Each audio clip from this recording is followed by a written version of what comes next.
Okay, cool. I probably should have planned an intro line first. Welcome back to Wildly Abandoned, the show that's unedited, and you can tell. Yeah. But wait, are we recording? Unedited. Hello? We are recording. Are we Oh, recording? unedited. We are Yes. unwritten. Let's see how many times we can go without breaking any Censored? silence. Maybe. How do I make a clickbait intro? That's how. Welcome back, everybody. Do we need like a 13 catchphrase or Start something? a podcast episode number 5 will shock you. If you want to live forever, don't do this. Oh no. Today we're talking about episode 4. Yes, I mean, yes, episode 4 and Heinous Investigations, and by extension, I think kind of the whole arc, like that first pilot arc as a whole, just like general like feelings about it, and things with like character, where we think the story is going, we kind of know where it's going. But We had our first big plot resolution. How about that? Yeah. Can I also just say, I really enjoyed the way the sound effects were. Oh yeah. Just right away, the dripping, like the sounds of the cave, and I was like, whoa. transported. Yeah, we don't have the sound editors in here right now, but I think they did a fantastic job. Yeah. Shout out to Owen and Finn. Our boys Owen and Finn. Even the repeated use of what we would probably call like stock sound effects, like the stuff that comes up quite a bit, like Jack's shape-shifting, Elliot's transformation, etc. The algae, the whip noise. Yep. It's stuff we use consistently, and the way that we do that is very nice, because I was a little worried reading, like, this is a lot of action happening. I pictured in my head, but people aren't going to read anything, and having those kind of stock sound effects is kind of nice to just be like, oh, that happened. I also really like the little jingle for Ginny's flashback. I love that so thing. cute. I like it because it's originally I had a very conventional like flashback harp thing in mind, and then I was like, you can kind of do that, Owen, and then he was like, okay, I'm gonna do that, but I'm gonna not do that.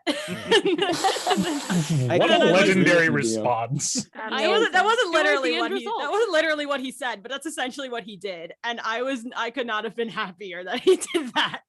Absolute genius. I enjoyed it. Yeah, I also gotta say, in terms of the I was gonna say fun fact in terms of the algae sound effect, how that got developed was literally me. It's literally me just going, and then Owen like altering it.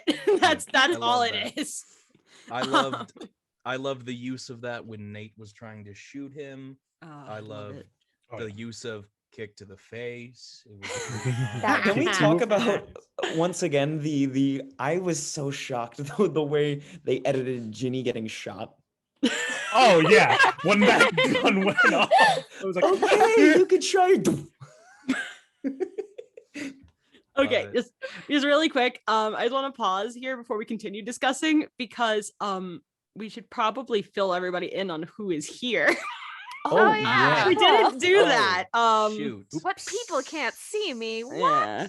Let's just do a little let's do a quick sound off. Really quick here. We got here with us tonight the voice of none other than Beverly Carlton, David Manuele.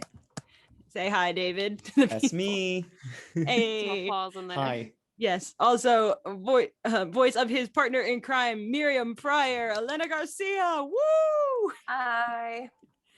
Yes, we have one half of those two guys. Algernon Graham. Guys. Toan Nguyen is here. how y'all doing? Hey. Yep. Tiny claps, tiny claps, tiny claps. Yes. We've got Maria Burns, voice of Virginia Kelly. Hi. What do you call it? DG Holsteen, the lovable Frank and Orville. And that's what Deborah's you a call bad it. person, What but do a you good call it? character. Our resident villainous Delia Smith, AJ Somerville. You mean the best character? Oh dear Lord. Well, it was implied. Uh-huh. Clearly. Yeah, now you all get to know that she is the voice of Rachel Pryor. Oh, hi, that's Yeah. me. Jamie Forney's here. Yes! Finally. Finally. Yes. Now we all get the Millie Bobby Brown thing. Yeah, remember that? Remember that from the previous installment? Oh yeah. That reference? Back. Surprise! Miriam has a kid. And speaking of terrifying revelations, how about Elliot's transformation in episode 4? Okay, I thought you were gonna go someplace. Oh yes, I have a wildly secret. I have a secret third Where's he voice. going? Master of segues, bro. Yes, Master of segues. because I should probably also mention that I am here. I am Jessica. I made the thing. I am Elliot and Martin and Cy now. The job all of maker, it. because she gave us all these jobs. Yes, Yeah, our mother. she brought us all together, and we love And her. it is Psy as in SY, not PSY. Correct. This is not 2013. Oh. Oh, Is that a bit of a spoiler? what? Yeah, No, Okay, no. I'm calling it like it is. It's a code name. Cuts Get to used to rewinding. it. fair enough. Official reveal Just comes hard later. rewind. If you're wondering, yeah, Sai is Elliot's little demon alter ego that is coded with that name in the script to be elaborated upon later. And I love the voice that Jess uses for him. It's Yeah, so I'd never heard cool. it before listening, actually. Yeah. Really? Well, I've told you all how I get into that voice already. Oh my gosh. I feel like I should save that for a future date when he gets a little bit more screen time. Yeah. Absolutely. Yeah. Sound Yeah. wave time, because it's not a screen. Is it Oh, wave time? that's true. Yeah. Airtime. If it isn't, it Oh. should be airtime. That's right. But I mean, are we airing a thing? It's already recorded. it's- It's not I don't on know. the air. I don't know. Yeah, But it's just through thunderous airwaves. You can noise. hear it in the air. I don't. It's sound waves, so I say. Keep Where's wave But Frank can you when you feel need it him? coming in the air tonight? Oh no. Oh gosh.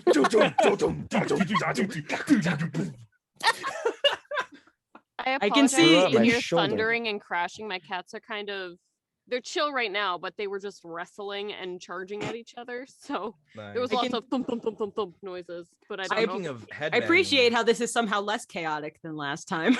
Speaking of headbanging, Well, we're all considerably less drunk. I was True. speaking of headbanging Huh? and drunkenness. I was at a bar responsibly last night, keeping 6 feet away from everyone except for the friends that I was with because, Yeah. oh God. But Mhm. we Social were at- distancing. Do it. Yeah, social distancing and wear your mask. We were at this place called the Jukebox Social, and we were upstairs, and they have they have a DJ and they have a dance floor, and I started headbanging like crazy because they were doing the how does that Dramatic thing start? opera. The Thomas. It was like the train whistle that goes like, "We like the party, we Yeah. like We the like the party, party. we like the party," and then it It made me very happy. There's a video. great of that me no one is headbanging seeing to that it. Zach. because I love it so much. It's so great. Anyway, that was my tangent. Love it. I like how Down that like went tangent. nowhere. It went nowhere, but I thought of it because I was headbanging to Hmm. "Feeling in the Air Tonight." But wait, was it in dramatic opera? It's dramatic Latin. Whatever. Excuse you. No, you know You're what I gonna meant. get my pretentious all the quotes same right, to get Elena. them right. It really is. I just glaze over whenever it comes up. I don't know. I brought it up like twice. and now it's all the time. 2 times You've more brought than it the up more average than me. person. Yeah. Oh. And the audience still doesn't know why that's a meme. They'll In the never dark as know. long as That's it's what me. makes No, it a 'cause I'm meme. sure as hell Find not out. gonna explain it. That's not my crux. I mean, you seemed pretty eager to explain it before. Uh-oh. Okay. More than once, might I add. So if I could just reopen the floor on podcast things. Yes. Please, I'm getting Heinous inflamed here. Investigations. Yes. Oh yeah, that thing. That thing that we're all doing. Yeah, I was just going to say, I don't know about you guys. I know we've talked about this kind of on our own already, but just for whoever is listening, just when the first 3 episodes specifically got released, like I was wondering like some of the feedback you had, and I've already discussed, like for me and my family, one of the things that always ends up happening is my family's the kind that asks a lot of questions. Oh yeah. So I feel that. immediately, my mom, why do your characters have accents? Well, because they do. It is part of it is an integral part of who they are. Elliot's What's is gonna happen? logical. I feel Why like are they Martin there? is just because My why not? sister was like, Like- "How did you make your voice like that?" And I'm like, "I just did it." Like, because she I don't know what sings, you- so she I got doesn't a lot know. of And then I those, had to yeah. do it for her in the Aw. kitchen because she didn't believe it was me. My mom has this lovely trend of doing things where if I haven't seen the movie and we're watching the movie together new, she'll ask me questions in real time, and I go, "Ma, I have no idea." My mom does the same thing. But the Yeah. thing was, I knew what was happening this That time, is so I fine. had to stop about like 37 times to tell her exactly why this was happening and what may or may not happen because I didn't want to give anything away. When my mom asks a question that I know will be answered by the movie or the podcast or whatever, I say, just like keep watching it, man. That's what And I do. that's I'm like, it. just listen. That's all she number, gets. number one response I got after like people got through episode 3. What happened to Jenny? Yeah. Yeah, that's what it's like everyone the, was worried about. My what nana is was it? like, "Mija, you're not dead, are you?" You know, it's like Technically. the Doctor Who Dalek thing where it's like, we will explain later. My mom would ask me questions like, where does the shopkeeper work? Or like, what does he sell? Oh, And I actually I'm- have that. And I'm like, Drugs. bananas? Potions. I mean, Powerful really take that elixirs. Ooh. a really different way. but all types Monorails. Liza's sex mist. Ooh. Like he just has that hidden in a back room somewhere. organs. Look, I'm not saying Chester did buy that, but I'm But not we're saying not saying he didn't. Yeah. Oh, wink. How Trust me, how did you guys I do know that the in sync canon of on the show Zoom? because I didn't write it. I do know kind of, I have ideas about what he sells, but honestly, the main idea is I don't know if it'll ever get visited later, but I kind of envisioned him selling his shop being kind of like a very hokey touristy cashing in on the ghost stories type loved gift it. shop, but I also love- but Like like the a I get replica Shack? Bigfoot outside. yeah, like a mystery, exactly, like a mystery Yeah. shack from Gravity Falls / convenient, but also like / Do like they local sell, general like, store. fake ghost hunting kits? I see like really stupid things No like, you know, gloves? like a jar that's like it's labeled like ghost, like there's a ghost, like there's a ghost in it or something. And in season 3, his long lost brother Chestford will come back. No,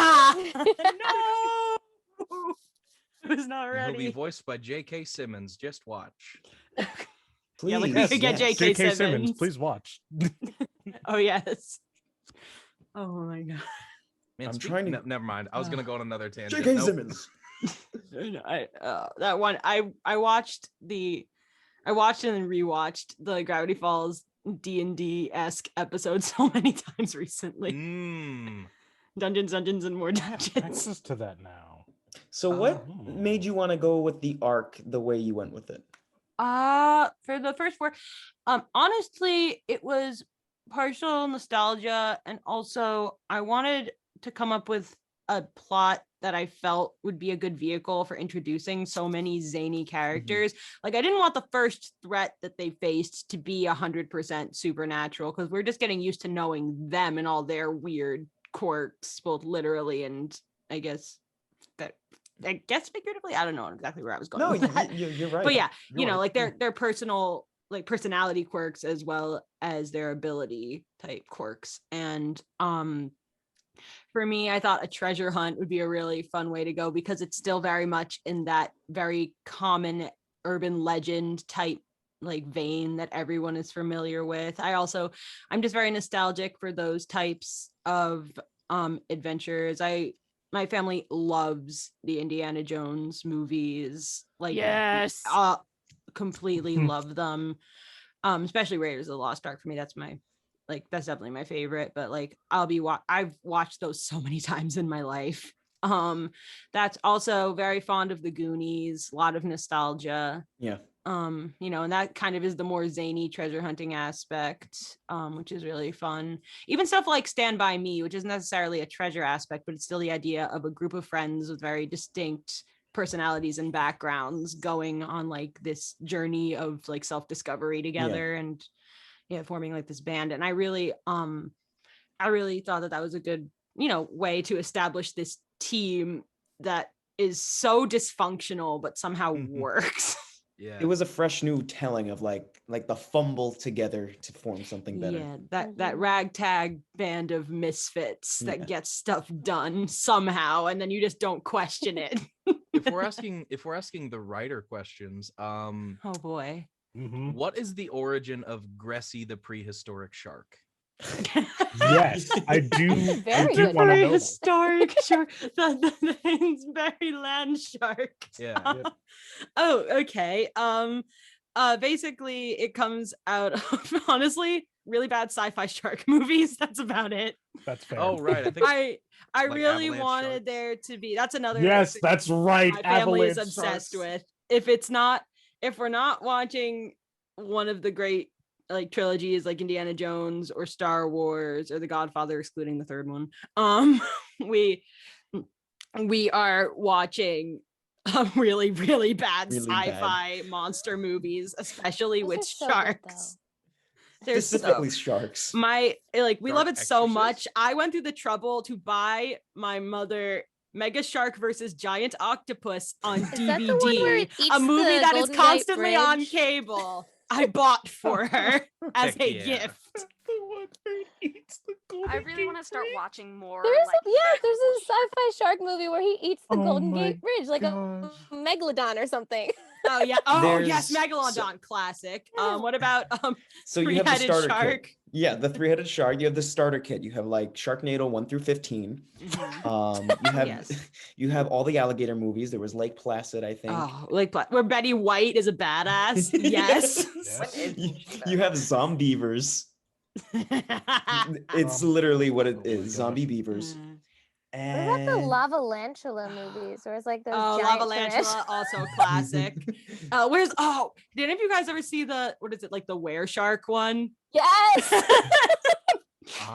They're I all want- good. I Just- want Heinous Sounds- Investigations to track down all of these things. oh, hell yeah. And Well, for the Christmas I- special Santa Jaws.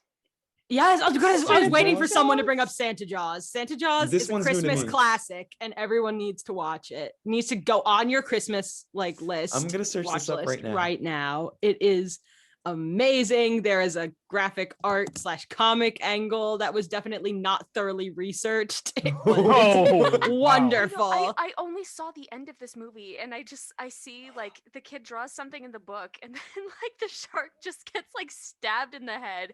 He's like, "All right, I'm a narwhal now." Yeah, if you wanted to know what Death Note would be like with more sharks. With more sharks. This shark has a candy cane horn. Yes, it Yeah, does. It's a yeah. yes, it does. Oh my Narwhal shark. god. It's a The normal shark's shark. like wrapped in Christmas lights. Yes. Santa hat, just classic. Oh, But yeah, When the war that's- on Christmas escalates, Christians strike back.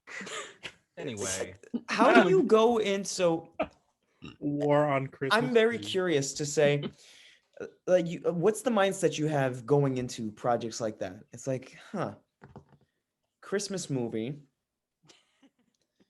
Sharks. sharks. of course. Let's I do got it. yeah, both. sci-fi is imagine- like I mean, clearly listen. the one thing our imagine- demographic is missing Yeah. is a Christmas story. I imagine because they Jaws and wrong, though? Sharknado were successful, and they wanted to make a Christmas movie. Christmas themed, yearly. It's like just residuals. Well, that's too. That is true. Jaws is also a movie that is beloved in my house. it's Also okay. have it on DVD, regardless of it being played multiple times on basic Yeah. cable. This is making me want to search now Christmas movies that you wouldn't think were Christmas movies. Gremlins is like a favorite, and so is Die Hard. Also, Die Hard, Trading yes. Places. If you want to watch something very Iron politically Man- incorrect by today's standards, Iron Trading Man Places 3 is a Christmas wonderful. movie. Yes, that it is. Yeah. All the Harry What? Potter films. Technically, They those are, ones. dude. Yes! Arguable The Harry Potter movies are Christmas movies. for about 15 They minutes.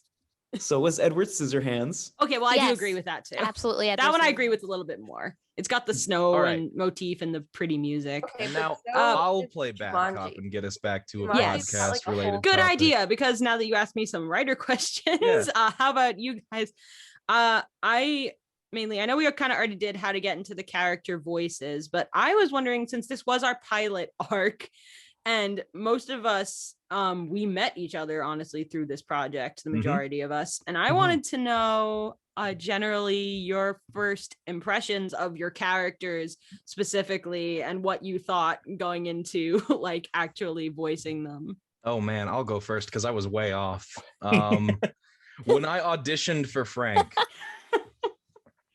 so I just read like mad scientist breaks the fourth wall. Yeah, okay. So I did like a very Beetlejuice-esque thing because Beetlejuice the musical I love so much. Who doesn't? I'm obsessed. Oh yeah. So, and I was like, okay, yeah, Beetlejuice breaks the fourth wall a bit. He's very crass. Deadpool breaks the fourth wall. He's very crass. And so I had a few like improv things at the end of the audition lines that were very crass. And like they were kind of funny, but they're not Frank at all. Right. And thankfully I got cast and got to see like what Frank actually is as a person. He's very impetuous. He's very much a man-child in the most lovely way possible. And so that interpretation then where I got to learn the character a bit more showed I was like, oh, I was very wrong. But I made strong character choices and I got cast. So make strong character choices, kids. Even if they're wrong, you can correct those later. Because I sure did. Yeah, well, you're not too far off there. I've brought this up with you guys before, but Frank was one of the hardest roles to cast. A lot of people turned in performances that were, to me, very cringy. They were not poorly done. They were just not what I thought in the wrong direction. Yeah, they were in the wrong direction. But it was more in the sense that I got a lot of like morning shock jock voices. Yeah, because because one of the audition lines was, "Heyo, Frank Epstein at your service," and that line is very easy to deliver in a shock jock YouTube kind of way, where it's like, "Heyo guys, Frank Epstein at your service." It's like that's not it either. No, and it was he's a very, and it's funny because when I heard your audition, it was I had to go through the Frank auditions multiple times, which was insane because there were so many. Yeah, I don't think in your initial message you even said I was being considered for Frank. I didn't. I think I said, what did I say you were considered for? I think it was like Nate, maybe. I think it was Algie and Orville, I think. Oh, I think you might be right, which is funny going and thinking about it. It could have also been Jack. I don't remember entirely. I think I still have I literally had brackets of voice actors. I had a Google Doc that was titled "Welcome to the Thunderdome," and it was just a bracket of VAs for every single character. So glad I didn't know that. I would have been scared. We need to release that at some point. But yeah, I had to censor all the VAs for it. Yeah, so that was my first impression of Frank. I was very wrong, but I learned, and I feel like I'm a decent enough actor to have changed accordingly. I will say, even when I went through the bracket, the people who I ended up with when I went through it, I was like, this still doesn't feel right. So I went back one last time, and I kept going back, and it wasn't just because for Frank. I had to admit, Dio, calling him Dio now. I had to admit, I went back to your auditions for almost every part you auditioned for. Aww. So I was like, he's turning in really good, solid work. I want to work with him. So I was like, yes, he could be Frank. He's got range, I believe. And now I got to meet you and get to know you, and I know it's very true. As if my ego hasn't been stroked enough already. Wow. Just continue. Now you know the full story. You all have stories very much like that. That's why you're here. Cut that out. Yeah. I don't even know. Unedited, unscripted, unfiltered, uncensored, unhinged. Oh, gosh. Oh, no. Good Lord. No, it's too early for this. It's never too early for It's never too early. No. Yeah, that's me. I'm so lucky no one is seeing this chat. Okay, everyone stop in the chat. Okay. That's extra Patreon. So yeah, I don't know. You gotta find the secret server.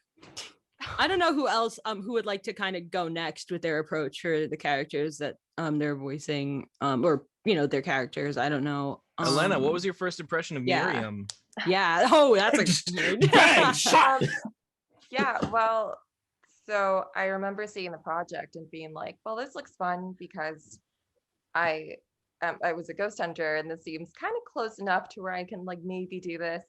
And I remember seeing that it was not a supporting character, and that kind of put me off because I was like, I don't know if I want to commit to something so big, but I'll do it anyway. I'll try. And you were one of the first people who auditioned, I remember. I did, because it seemed so fun. And I was like, well, I guess I also misread a lot of the character. And I mean, it shows during the first arc still. It took me forever to really get to know the character well, but initially I did read the lines a bit, still kind of sternish, but she just was so much more flirty at the beginning for some reason. And like I auditioned it that way too.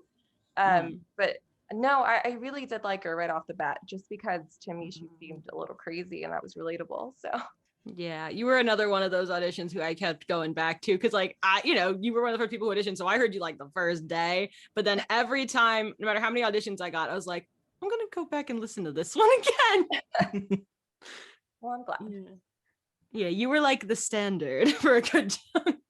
Excellent. Yes. Okay. I think I gotta say I'm go out there and say Maria's was an interesting story, casting wise. Okay. Because Ginny's character was slightly different when I started the open casting call. I had originally envisioned Ginny as of, I believe it was Irish and Japanese descent. I'm a mixed person myself, so I wanted a cast with a lot of mixed characters. Just because I feel like that's just a big reflection, I think, of my own personal story. And I feel like mixed representation is not it's getting better, but it tends, when you have a mixed person in the cast, it tends to be very in your face. Look at this mixed person. Diversity is great. And there's also the problem where representation in a lot of discussions tends to be very binary, where it's like, no, like everything that falls under the umbrella of representation, it is on a spectrum. And so having a character that falls anywhere on the spectrums of like of race, of being like, of being mixed race versus being of like one strong ethnic background, and all of the other sort of places you can fall on the spectrum of race or sexuality or gender identity. And it's not a binary where it's like you're either representing someone or you're not representing someone. It's everyone is being represented. It's just a matter of picking places on the spectrum and seeing who identifies with those. And it's still getting better. And there's also instances where people fall within the cracks of that spectrum. And it's a lot of the time people are overlooked for the fact that, oh, you don't look like this, but you kind of don't like this. I don't know what the hell to do with you. So. I feel like sorry. I feel like the what I feel like sorry. I feel like I'm the what into the heart. Okay. I just want to say I feel like the what are you question rings very like resonates very strongly with quite a few people in this group. Oh yeah. And I know myself, no one believes I'm Hispanic. When I first talked to them, That's hilarious. And I'm I keep getting Hispanic, and I only just found out that they're kind of right. I'll just okay, hold on, and I'll scroll through my phone. I'll pull up a picture of my dad, and I'll just overturn my phone, and they'll go, "Oh, okay." Yeah. I look exactly like my father, so I'm like, so just holding up a picture of this Hispanic man was enough to convince you. But anyway, so yeah, I'm going back to the topic here of Ginny. So I originally had her of Irish and Japanese descent because I haven't really gotten into this very much. But the way Ginny being a vampire, her parents, while they look probably like people of like the usual age range that would be parents of a 20-something by today's standards, they have been around for much longer. And my concept was that the parents met in the American West, actually, during the construction of the railroads. The railroad.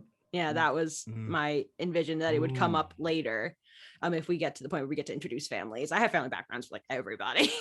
And so that's kind of what I saw, kind of this union of Asian and Irish immigrants, and that's like a genuinely beautiful love story that I want to see now. Yeah, but Jessica, write it. That's why I love Jessica. She goes so hard with her writing. Even people that will never, ever, ever be talked about. Like, she can talk about the main character's parents and then the person that they work with and that person's parents and who they cross with in their day. She'll go so far to like bring them. They can talk about the barista they saw that they thought was cute but didn't have the courage to ask for her number, but they never saw her again because she quit her barista job and moved to LA to pursue her passions as an actress. Literally. Like, what?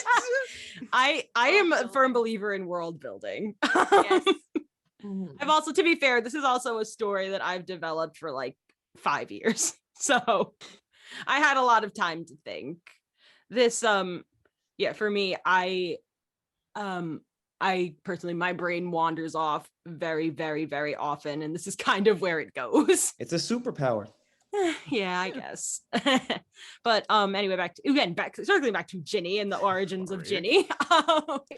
So I originally was looking at mixed and Asian voice actors, or whether they're Asian descent. And I would like to include more Asian American or characters of some kind of Asian descent in the future. But what basically happened was I heard about Maria through David. And I was like, okay, sure, I'll listen to people. I want to hear, because I still felt like I had some candidates, but I wanted to find someone who could really capture Ginny's very unusual essence, where she's like got a very unique energy. Yeah, it's very unique. She's like part Yankee girl, part like kind of ditz, but also very insightful, but yet still like all loving. It was a very strange mix of traits, and I was trying to find a voice that really captured that. And I heard Maria, and I just remember going, dang, gotta do rewrites. Yeah. I gotta completely rewrite this character now. But and then we did a lot of bonding about how the what are you question. What are you question? That was our first conversation. The what are you conversation. And then I was like, because I had to ask, I was like, so what are you? You're right. Because I had to make character edits. But yes, it still works though. The railroad story still works with Maria's incredibly amazing, like talking about characters of mixed descent. Like, my gosh, I hit like the jackpot with Maria. Got a little bit of everything going on. Maria's quite the character of mixed descent, that's for her. Speaking of the what are you question, why are you gonna say it like that, Dio? Why are you gonna I will say this much about the what are you question. When you're a white dude, no one will ever ask you that question, and you will never know how awkward that question is, because no one gives a shit what country your parents came from. You're a piece of white bread. Yo, what are you? What am I? I'm mostly German, Irish, and French. Dang it, the he one very I was seriously thinking of answers the wasn't there. question too. Like, oh yes, I've been waiting to answer this question my whole No, life. I haven't. I just know what I am. One of my distant cousins wrote like a whole book about my family coming to America. It's a whole thing. That's awesome. My great-grandpa was named Dio. That's why I called myself that. It's not just because of a meme. Oh, that's awesome though. Well, we all kept it for the meme. I know. Look, I mean, I just want to say that's amazing, because a lot of the people who immigrated here, they kind of felt as though they were forced to abandon what they were before. Oh yeah. And it's nice that you have someone in your family that kept that very much alive. Oh yeah. Yeah, even my dad, who came here in the 70s, he changed parts of his name to sound more American. Oh, so did mine. We were the Von Kneises. But then when they came to America, the tradition for a lot of German families when they came to America was to either change their name to what their profession was or where they came from in Germany. So that's why you have a lot of bakers, butchers, that kind of stuff, tailors. But then with my family, they were from Schleswig-Holstein, the northernmost county in Germany, which was a disputed land for a long time between Germany and Denmark. And so they became the Holstein. I guess that's the thing. I guess we're back. I think we got cut out because we're back. Zoom decided my story was boring. The fans will never know, truly. The fans will never know. Mystery. It's fine. Okay. So, continuing on the character creation thing, I don't know any volunteers on who's wants to share a little bit about their character next. I mean, I have kind of a related question that I would like to piggyback onto this question for both Jamie and Elena.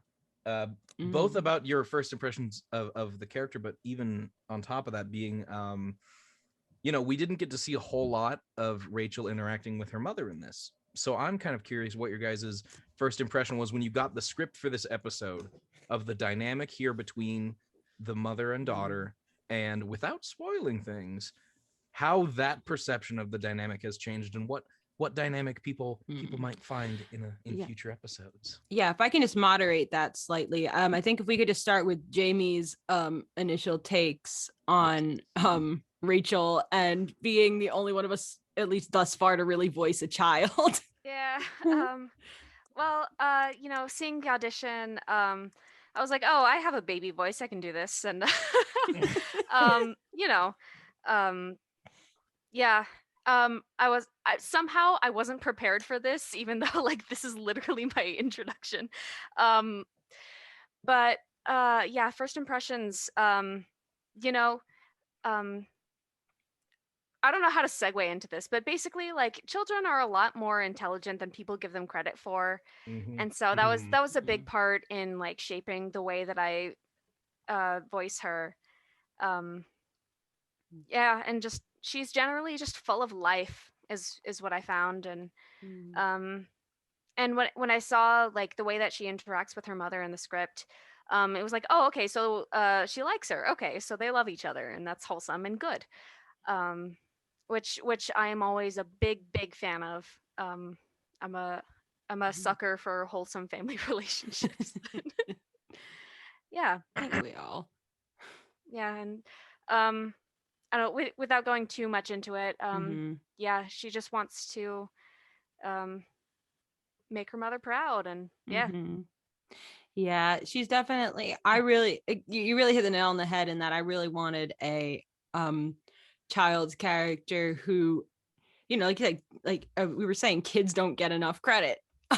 Yeah, I was way smarter as a kid. So I really brain took me a second and was like, there's something funny about that. Yeah, I know. I was ready. I was like, oh, okay, well, let's keep going. Oh, okay. But yeah, yeah, okay. Elena, what are your thoughts like so far? Yeah, I think it goes both ways. I think Miriam also wants to make her proud and do right by her. And I think that's like the biggest driving factor of that relationship. And just Rachel's just perfect. Yeah, I mean, it's pretty self-apparent that the dynamic is single parent and child at this point. And that is a very, again, it is a dynamic we don't see a whole lot. And the ones we do get, honestly, they're pretty good though. And I do like that dynamic, and I think you two pull it off spectacularly. Because Elena, really sweet. When Rachel shows up, like just the ice that Miriam spits off on everyone, it just kind of melts away. And all of a sudden it's like, oh, she like viciously loves this person. Like it is a beautiful thing. You do. I want them to be as scared about how much they love me. Disgusting marshmallow when it comes to Rachel, and I love that. Yeah, she will do anything for her daughter, which I don't remember everyone in this room. Did the original Miriam audition have lines interacting with Rachel? Yes, I didn't look at the lines because I didn't think I was a good fit for the character. Oh, why? Really? I really want to hear you audition for her now, like really badly. To be fair, I don't think I opened that role up to all sexes and genders. Like I did. I think I only did that for the male roles because there were a lot more of those. I have a very male presenting voice. It is very difficult for me to play a woman. I'd love to give it a try, but boy, it's I don't know. Yeah, it's hard. Men, and you know, I would love to not have to voice children, but that's where I am. That's the voice that I was given, and you know, whatever. Well, Listen. I do love what I do, though. I am hoping that with some of the voice work that we and a bunch of the other amazing voice actors who jump into work on this, like, have been doing on this show, that we can kind of at least slightly chip away at those general perceptions of what voices sound conventionally female or male. We can kind of, open up to, there are many different ways that a man, woman, and every beautiful thing in between can sound. Absolutely. And I think that's very important. We have a couple of those coming down the pipeline. So. Yeah, very exciting. Mm-hmm.